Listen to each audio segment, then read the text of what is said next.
খুব মানে গায়ে লাগছে একটা কথা আমাদের আর কি, যে ইসলামিক স্বর্ণযুগকে একজন বলছেন বা কিছু মানুষ বলছেন যে এটা মধ্যযুগ।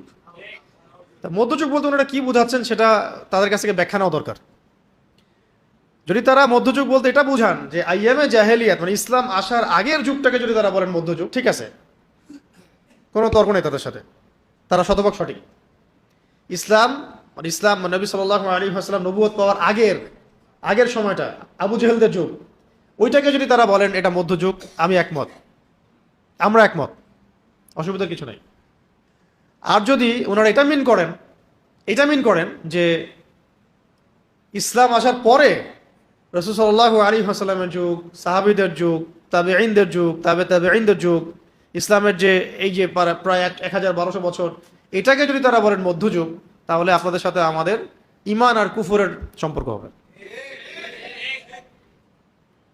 কি মিন করছেন এটা তো তারা বলতে পারবেন। কিন্তু যেহেতু শরিয়া আইন বাস্তবায়নের বিপরীতে কথাগুলো আসছে, তাহলে আমরা ধরে নিচ্ছি ইসলামে শরিয়া আইন কি আপনারা মধ্যযুগের আইন বলছেন নাকি?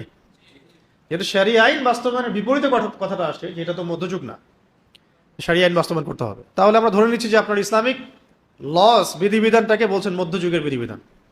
তার মানে হয় আপনারা জেনে শুনে ইসলামের বিরোধিতা করছেন, অথবা আপনারা অজ্ঞ। ধরে নিলাম যে আপনারা অজ্ঞই, কারণ যদি আমরা এটা ধরে নিই যে আপনারা ইচ্ছা করে ইসলামের বিরোধিতা করছেন, তাহলে তো মাসালা অনেক দূর চলে গেল। তা ধরে নিলাম যে ঠিক আছে, হয়তো বেচারা জানে না, আমাদের কাজ কি হবে? জানানো। কি কাজ? জানানো এবং প্রমাণ করা যে ইসলাম সর্বযুগের জন্য শ্রেষ্ঠ।